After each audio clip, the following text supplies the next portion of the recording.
Hello, Geminis. Welcome to your September 2017 reading. Oh, first card out. Nine of Swords. There's some stuff that y'all are really worried about and really thinking about a little bit too much. It's all in the mind. But let's see what else is coming up for Gemini. That was really fast. Okay, and then we have the Fool. Wow, y'all are... Oh, I think that makes a lot of sense because Mercury is going retrograde, so I think that there's a lot. Mercury just left retrograde, actually, as I'm doing this reading. And so I think there's been a lot of reflecting that has kind of come up. And Mercury went retrograde back into Leo, which is in your third house. So, I think I feel really scattered right now as I'm trying to talk. And this is very weird because all the readings that I've done thus far, I've felt very clear. And I feel kind of very scattered and like I'm losing my train of thought right now. So let's get recentered. Okay, so messages. Hello, Gemini. Here are your messages for September. Thus far, we have the Nine of Swords and the Fool. So let's see what else is coming up for Gemini for this month. As Mercury, especially as Mercury is going direct, it's going to be moving back into Virgo in the next week. So let's see what else is going on with Geminis. Okay. The Devil. So far, two major arcana, very powerful energies.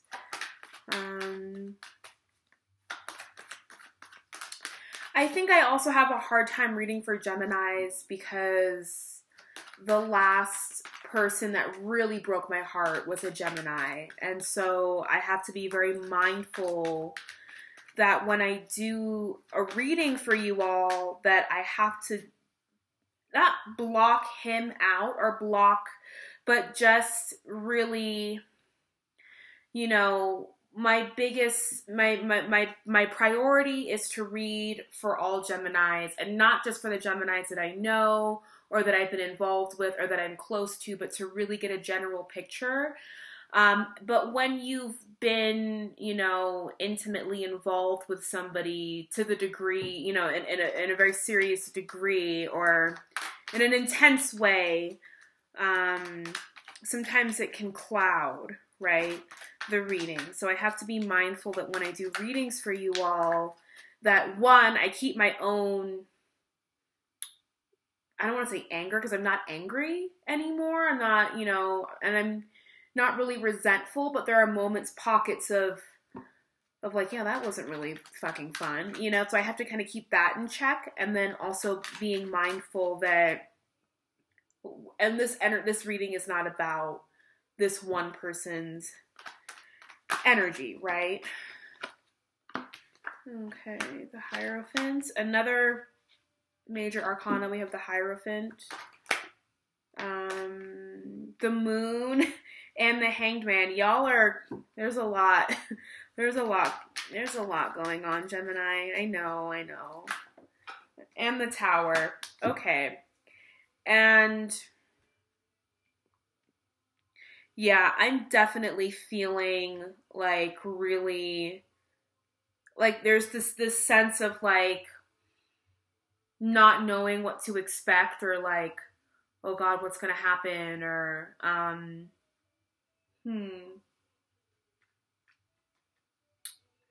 just feeling pulled in a million different directions, so to speak. And on the bottom of the deck, we have the Seven of Swords. And the Seven of Swords, definitely a card of thinking that you're going to be able to escape a situation. It's like, you know, I think I've shared in a few other videos, but I'm a recovering addict. I'll actually have 6 years next Wednesday. But, you know, we always say, you know, when people are sharing their stories and people talk about, you know, and then you know, I thought that if I moved from this place to another place, that my addiction issues would stop or my life would stop being unmanageable. And that didn't happen. Things were just unmanageable just somewhere else. Like the dysfunction continued just in another location. And so for me, the Seven of Swords really represents like the belief that like I can, that like, oh, if I just, you know, kind of leave the circuit, like this is the circus, right? And if I just were to leave the circus and go somewhere else, then the circus won't follow me and I'll be okay. But what you don't realize is that these swords are actually also part of the circus. These swords are just as much the circus as the circus is back here. So as much as you, so if you're in a situation, and especially for those of you who are dealing with addiction issues, because the devil came up, as did the tower, and as did the moon.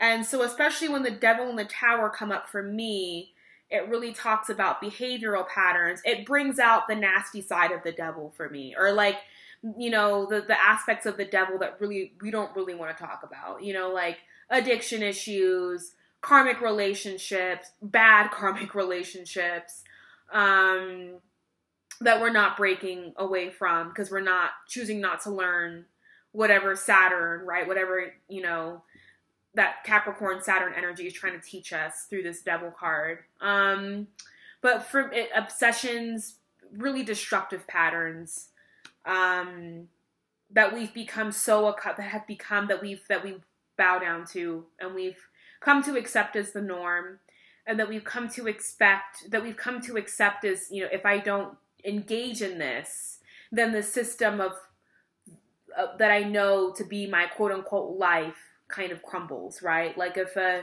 heroin addict doesn't get his fix and he starts to kind of withdraw, then it becomes chaotic, right? And so I don't know. I don't know if you get the symbolism or the metaphor in that. But, you know, if you are in a situation where you're thinking, you know, this is really dysfunctional and maybe I should just pick up and leave, well, you know, don't be surprised if it follows you, because maybe the dysfunction has nothing to really do with your environment, but more so has everything to do with you and sort of these swords that you're carrying around. And sorry for the tear in my sweater. I noticed it during the Taurus video and I just didn't give a fuck enough to change. Sorry. So let me show you these cards. These are really intense cards. But we're gonna get through it. So you have 6 major arcana, a lot of them very powerful, heavy energies, and we have 2 minors. So let's get into it. I'm definitely going to be doing some clarification as we go along, because I really want to understand what the individual story is behind these larger energies that are going on. So we have the 9 of Swords, and this was the first card that came out, so this was your general energy. And that makes a lot of sense because there's a lot of heaviness going on around you, and it doesn't mean that it's bad heaviness or that it's, you know, all negative, but, you know, when there are big changes happening around us, even when somebody's like getting married, which is supposed to be a very happy and joyous occasion, right? Even when somebody is getting married, or, you know, whenever big responsibilities are upon us, there is going to be worry whether the change is a positive one or not, right? There's going to be a lot of reflecting on, is this the right choice? Am I making the right move? But I think a lot of you, there's some kind of worry regarding a new path, right, that you've recently taken. There is worry about, you know, also possibly, you know, maybe some of you set out to do something and it's not panning out the way that you thought it would. But here we go. I'm going to clarify this Fool card, because there's definitely some kind of anxiety. Well, okay, so there's anxiety concerning this journey that you're on, right? This journey that's supposed to be upbeat and happy-go-lucky and lighthearted and very free and airy, right? Like y'all are the first, you know, the first sign of the air camp, right? Gemini, then Libra, then Aquarius. Y'all are the first step for the air sign. So there's a certain sort of playfulness and innocence and sort of youth, like a young energy, right, about the Gemini archetype. There's a kind of innocence, right, that kind of dissipates as you move along. And when you get to Aquarius, it's just like, you know, what in it, like what, you know, upbeat, happy, you know, happy-go-lucky everything kind of mentality. Like I'm an Aquarius sun, and so there isn't a lot of that in a lot of Aquarians that I know and within myself. There can be, but it's not at the core of who I am, if that makes any sense. Maybe more so because I'm a Sag rising, but yeah, I definitely feel that with Geminis, you're going to get a little bit more of a youthful, more kind of curious, naive almost kind of energy about Gemini. It's very curious, very naive. And so, you know, this very much for me really kind of describes a lot of the Geminis that I know, you know, like this Fool card, you know, always kind of wanting to expand and grow and learn more knowledge and collect more knowledge and go on these adventures and these journeys and kind of pick things up and to do so in a very lighthearted kind of way. And there's also some kind of worry and concern regarding you and possibly the people that are around you, friendships. I'm really picking up on friendships right now. I'm not really picking up on relationship energy in this reading for you all. I feel that whatever's going on here is sort of trumping whatever relationship energies there are that might be going on. Like there may be somebody, there may be people that you're dating or that you're interested in you or you're interested in, right? As always, like it's always kind of the case with the Gemini that there's always kind of somebody that, you know, you are attracted to or somebody else attracted to you. Y'all are a very attractive sign, right?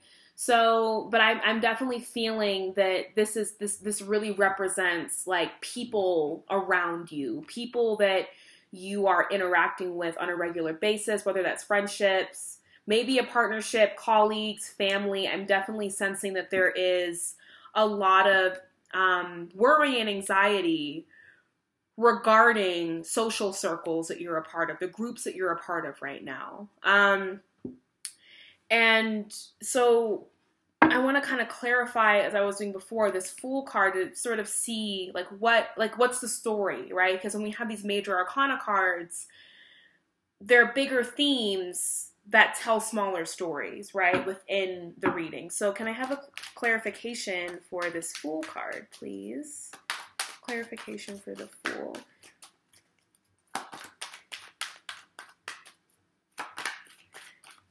Clarification for the Fool. Okay. Yeah.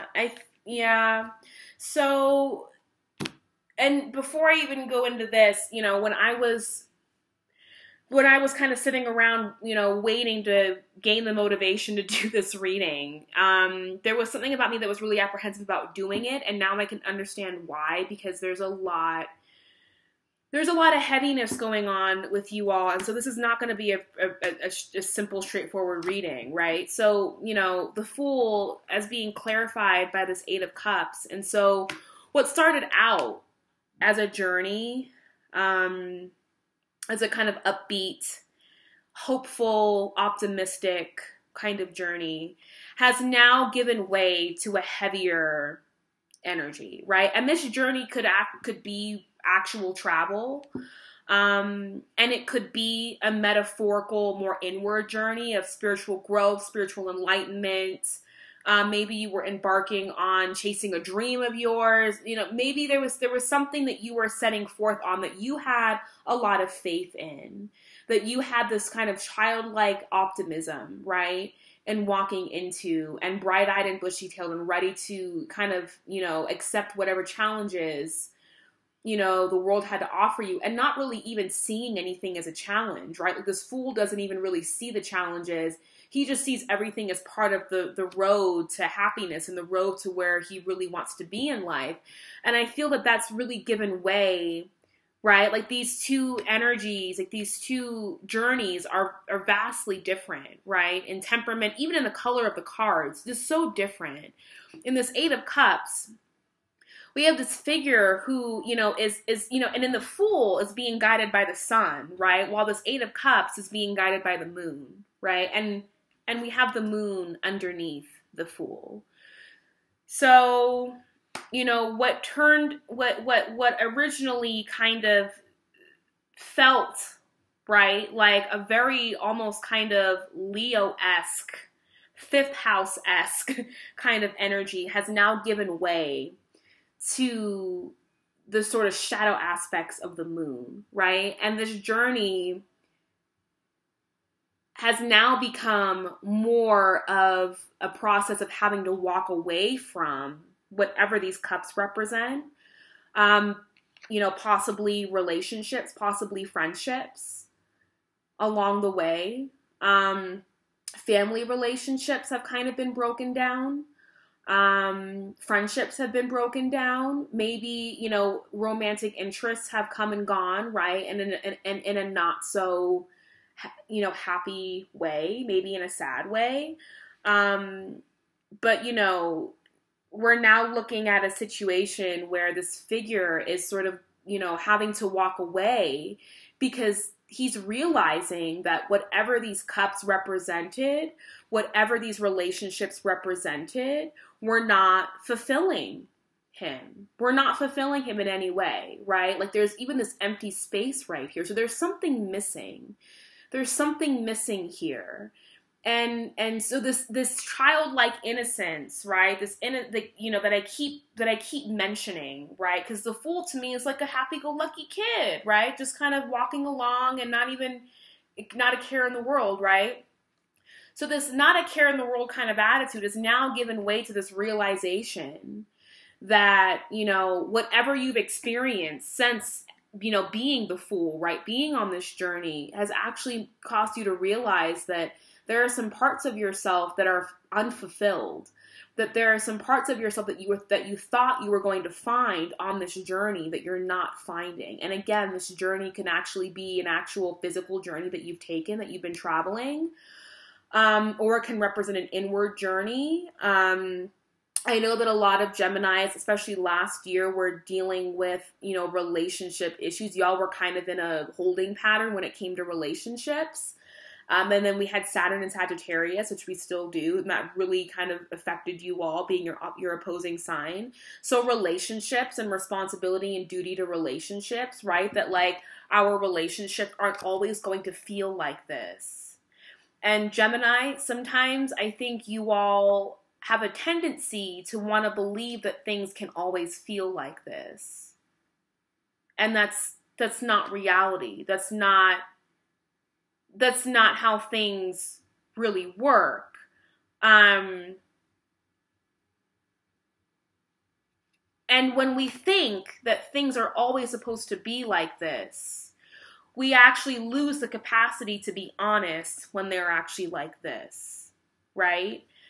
We lose the capacity to get real with ourselves and others when things feel more like this.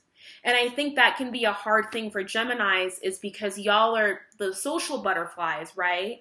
And y'all make so many social contacts, and y'all, you know, are, I guess you could say, extroverted, right? In terms of really socializing and meeting people, that, you know, you kind of have to be in this mode of operation when you are the social butterfly. You have to be here, right? But what happens when you're here? Well, then what happens when you're here is that all of the people who you've, you know, managed to convince that you're like this begin to see you like this, and then comes this kind of tension and conflict and anxiety and worry, you know, over the state of the relationship, right? So, you know, it's like y'all can never, the perpetual host, right? The perpetual hostess with the mostest. Y'all can never kind of let up, but this is a breakdown. This is a breakdown of that. It's not working anymore. You can't do that anymore. The more that we try to really be in this energy and ignore what's really happening here, that you feel unfulfilled, you're grieving. Sorry, my computer went to sleep for a second. That you're grieving, that there's something that, you know, you're having to go and search for now. Like, not only have you realized that you're missing something or that you're unfulfilled, but now you gotta go and fucking search for it. Now you're like, now I have to go and get it. Like, it's not enough that the moon, right, has revealed that these shadow aspects of myself, or these shadow aspects of my relationships, or these shadow aspects of, you know, my internal processes, but now I have to go and do the work, right? Now I have to go and now I have to go and actually really learn what Saturn, right? The devil also represents Capricorn, and what's the ruling planet of Capricorn? Saturn. Who's been picking on Geminis a lot this year, right? Saturn. Like, you know, Geminis and Sagittarians have really been getting it from Saturn, because Saturn's in Sagittarius right now. And so you can't, and it's just like, Saturn's not going to go anywhere or let up until you learn the lessons. Saturn's not going to give up. The devil doesn't stop until you actually learn the lesson. So I want to clarify the devil card again, because we have larger themes and I want to get down to the nitty gritty of what's really going on with you all. So can I have clarification for the devil card, please?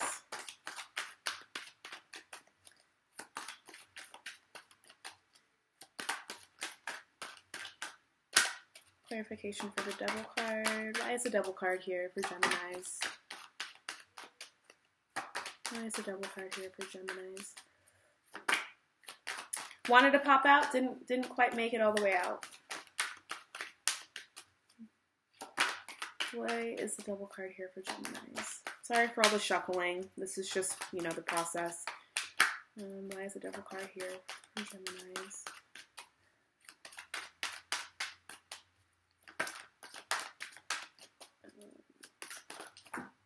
Okay. Yeah, okay.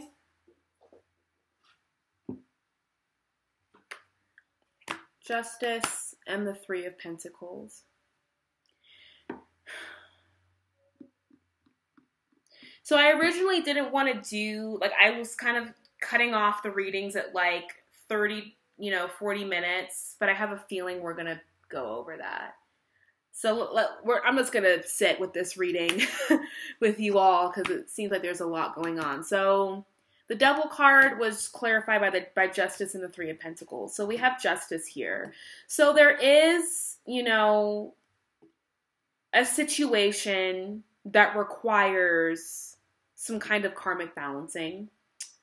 There is a situation that requires some sort of, rectification, or something needs to be rectified between you and another person. And I'm saying another person because of this Three of Pentacles card here, and this really involves, the working out between two people, right?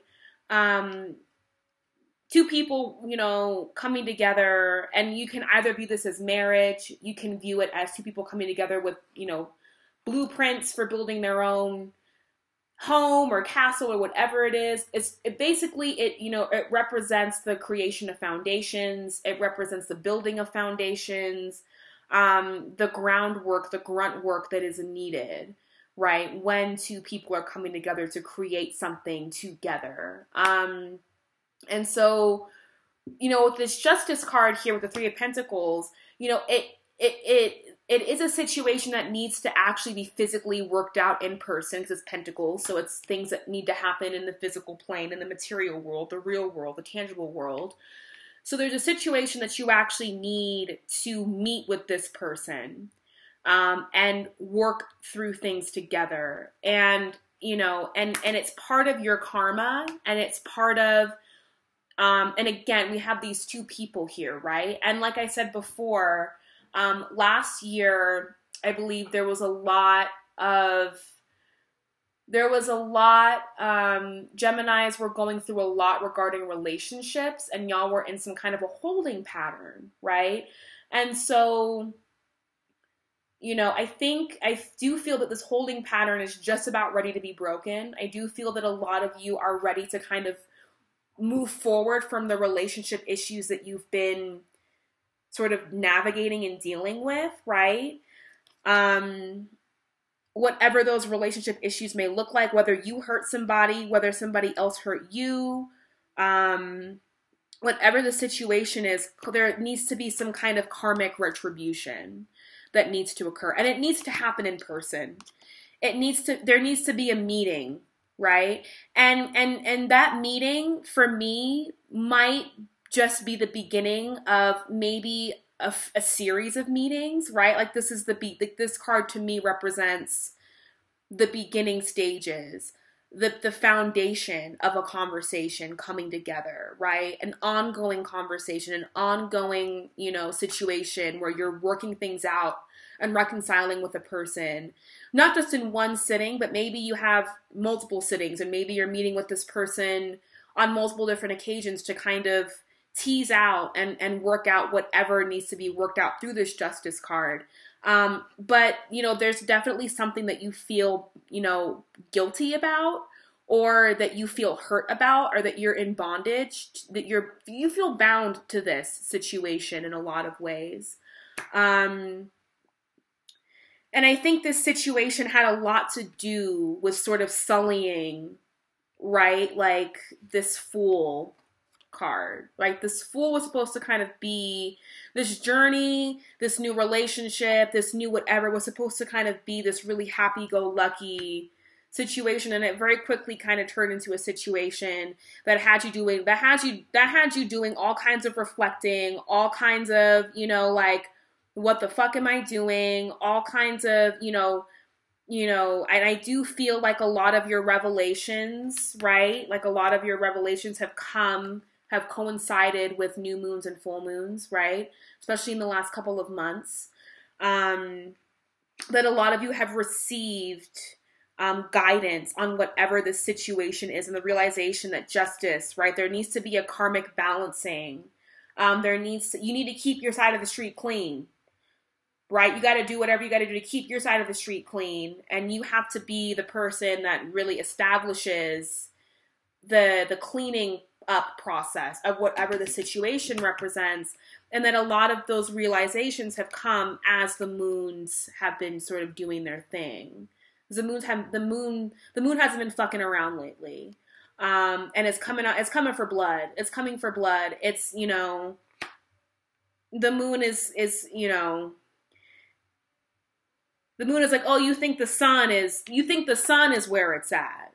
I'm going to show you where it's really at. Like, I can shine light on things that the sun can't even really begin to, that the ego, right, can't even begin to digest or understand or even cope with, right? The ego can't cope with as much as the spirit can. You know, and so now we have this Hierophant card here. And the Hierophant represents the establishment. And for me, it represents on our own individual lives and our own individual basis, what we've established to be normal, what we've established to be our own traditions and our own practices, right? So I want to clarify that card. Yeah, I want to clarify that card. Can I get clarification for the Hierophant, please? Clarification for the Hierophant. Why is the Hierophant here for Gemini? Why is the Hierophant here for Gemini?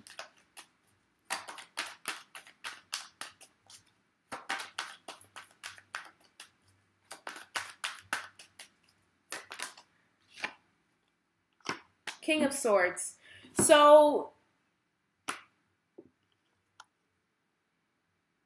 and for me, this really isn't another person. It's more of an energy, and it more so represents the psyche for you all and your mental the arena of mental activity for you all. So, you know, there have been some established, you know, Gemini, you can't rationalize your feelings with your mind. It's not going to work all the time. It doesn't work. It doesn't work all the time. Sometimes it can be a positive thing when we can actually have emotions and put thought to them and work through them intellectually. But when that becomes your go-to, you become this King of Swords. And as this this King of Swords for me is the Aquarius card, and I'm an Aquarius. And even as an Aquarius, I can tell you right now, I don't really like this energy. I also have a Cancer moon, so I'm incredibly sensitive. And so sometimes even the harshness of my own air energy can be a bit off-putting, where I'm like, oh, I don't even like how I just did that. Like, I don't, you know, my Cancer moon doesn't like a lot of what my Aquarius sun can kind of engage in, and how sometimes I try my hardest to rationalize and intellectualize my feelings, and my Cancer just wants to feel, right? My Cancer just wants to feel something, and to empathize with people, and to not judge them, right? This King of Swords can be a really powerful energy in a lot of settings, but for me, I feel that this really represents, you know, your emotional state, and how you sort of navigated your emotions, and how, like, what has been your tradition in terms of navigating your emotions. Like, what has been, you know, and like, what do you put on a pedestal? What have you been putting on a pedestal? You know, and if you have been doing nothing but putting your mind and your intellect on the pedestal for however long, I think that needs to change. I feel that something needs to move over, right? That we can't always be in the mind. And Gemini, you know, I think your motto or your saying for your sign is I think, right? Y'all are the first sign that actually develops contact and has made contact with the mind and the intellect, right? And collecting knowledge and information and becoming intellectually aware of things, right? Y'all are the first sign that becomes or has become intellectually aware. But you continue to grow and develop in that. You don't just stay here, right? Like you also then learn to accept, oh, but I also have emotions, right? And the heart also needs to be prioritized, right? Not just the mind, right? So, you know, bowing down to the mind, I kind of want to get more clarity on that situation. Can I get more clarity on the Hierophant and the King of Swords? Can I get more clarity on the Hierophants and the King of Swords? Yeah, this is going to be probably over 40 minutes. We'll see. I don't even know yet. Can I get clarity on the Hierophant and the King of Swords, please?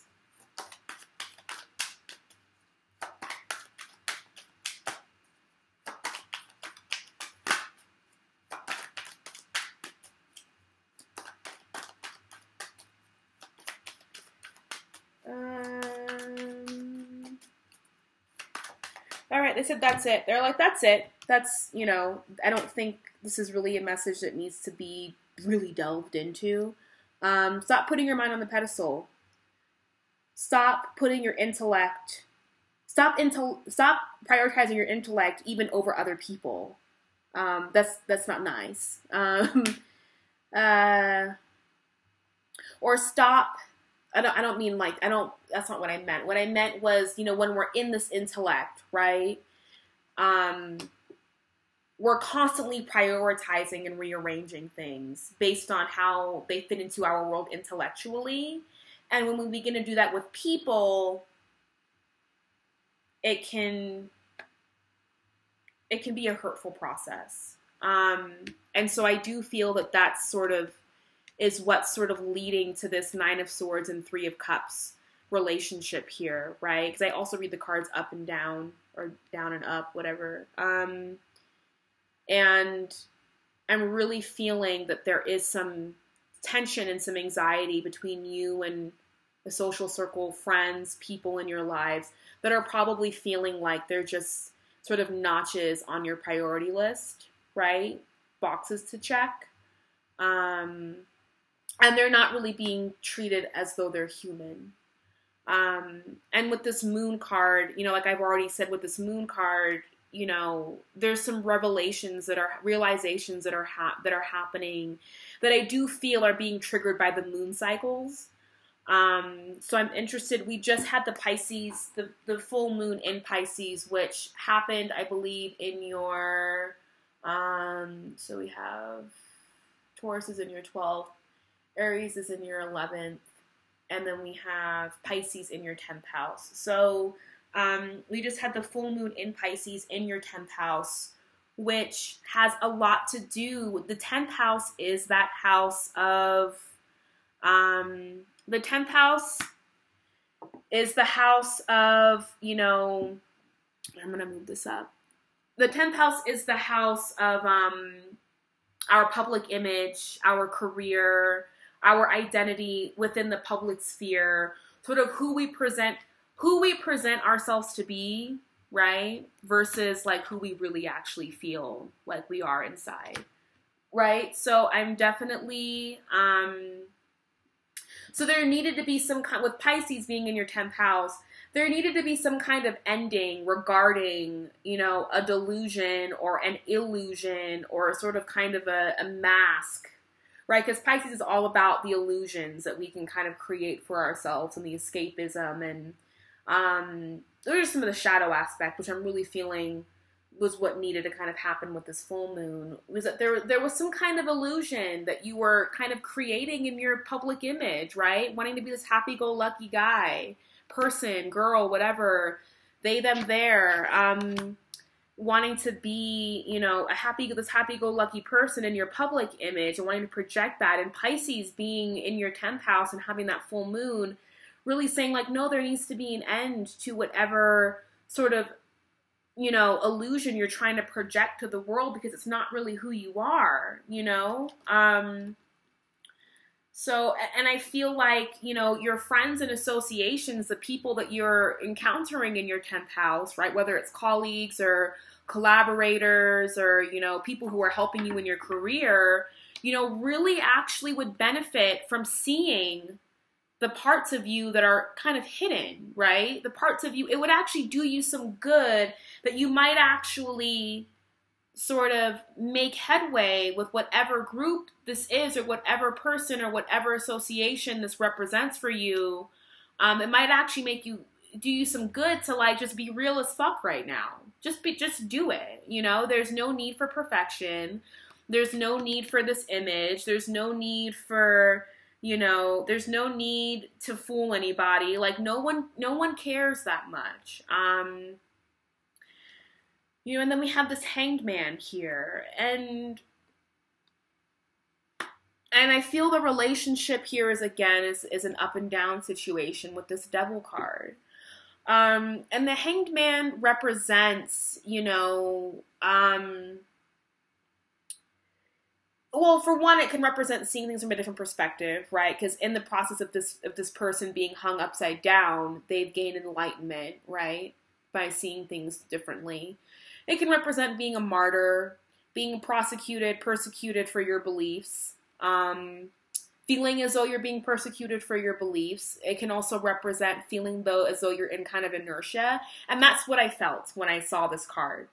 Was that a lot of you are feeling sort of once again, in some kind of holding pattern regarding whatever this relationship situation represents. Again, you could have been the person that got your heart broken. You could have been doing the heartbreaking. Who knows what it is? But whatever the situation is, there's a realization that there needs to be some kind of reconciliation, and it needs to be done with the person, right? Because sometimes we can reconcile with people spiritually, right? We can call their spirit in, or we can pray, or we can, you know, we can do healing remotely with this person. But I feel that this situation is going to require some tangible hands-on activity.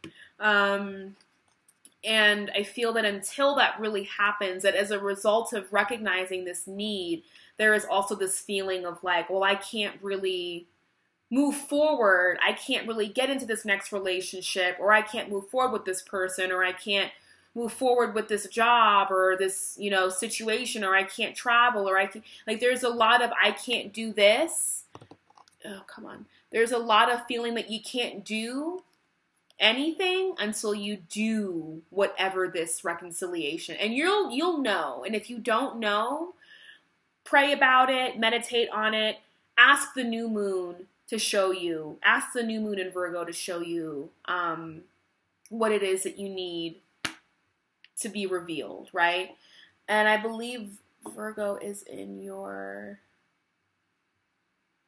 oh wait, no, Pisces isn't in, is Pisces in your 10th house? Gemini, sorry, I'm gonna have to do this. Gemini, Cancer, Leo, Virgo, Libra, Scorpio, Sag, Capricorn, Aquarius, Pisces. Yeah, it's in your 10th house. And then Virgo is Gemini, Cancer, Leo, Virgo. Gemini's in your, Virgo's in your 4th house. So we're gonna have the new moon. Sorry for that. Sorry, I should have written it down earlier, but I forgot to do that. So Virgo is in your 4th house. Virgo in your 4th house.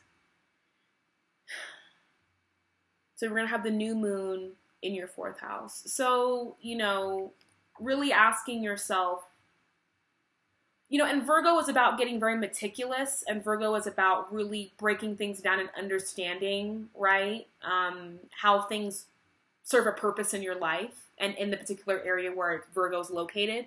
So being in your 4th house, really breaking down and teasing out where do you gain your security from? Where do you feel secure? This Tower card dissolves foundations that are not sturdy and that are not real, and that are not going to serve us for our highest good.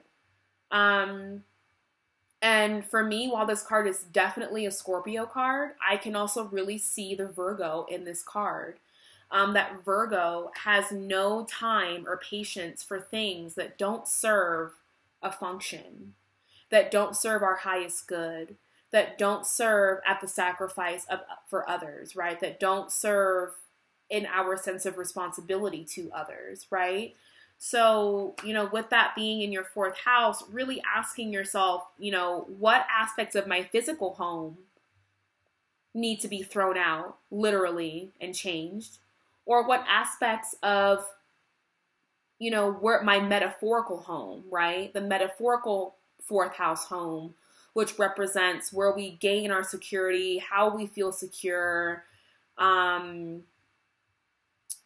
you know, what is security to us? And are those places really for our highest good, right? I do want to gain some clarity on the Tower. Can I get clarification on why the Tower is here? Why is the Tower here? Why is the Tower here? Okay. Yeah.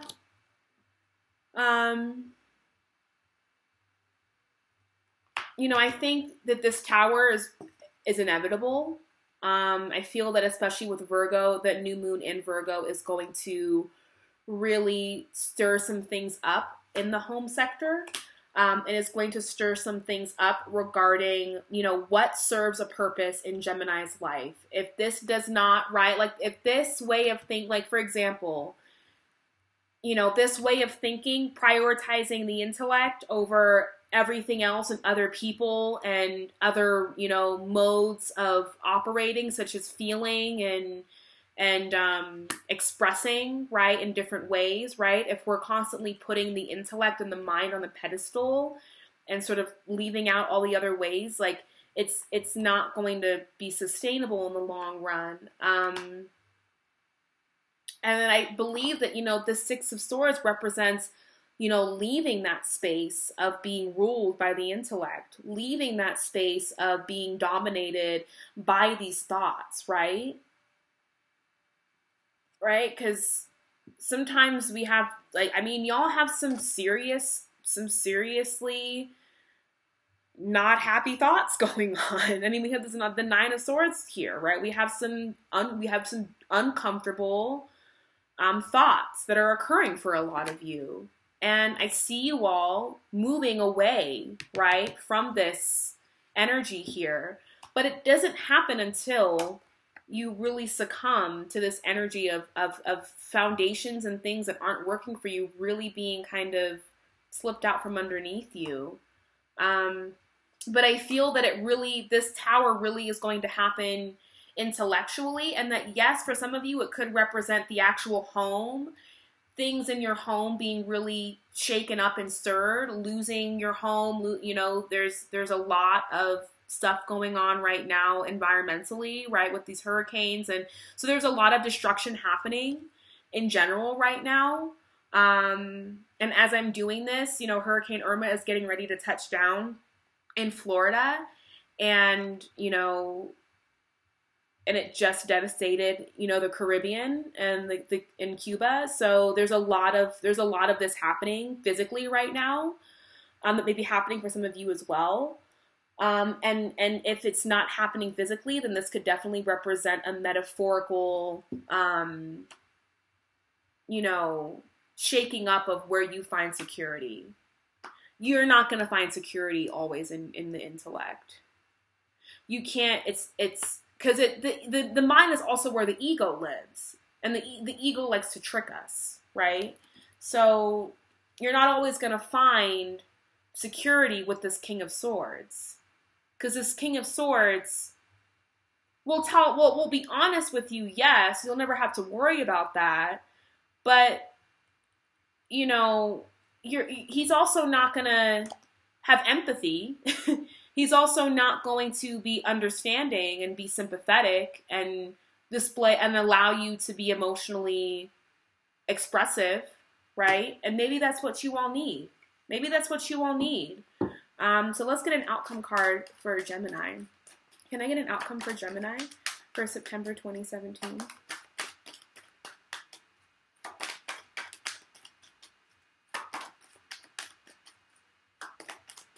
Outcome for Gemini for 2017, September 2017.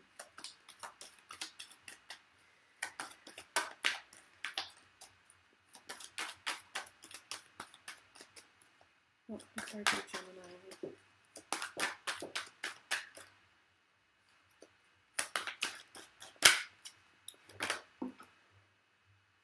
Temperance. Yeah. That's a beautiful card to get for your outcome card. It's a beautiful card. This synergy, the mixing, right? The combining, the merging of these energies. The allowing healing energy to kind of come in and seep in. And I definitely see you all making room for the heart, right? And learning how to blend that mind and that heart together. And I see a lot of you taking a lot more patience and being a little bit more realistic, right, about the journey. And having faith, but not in the same way that this fool has faith, right? Having faith, but also understanding that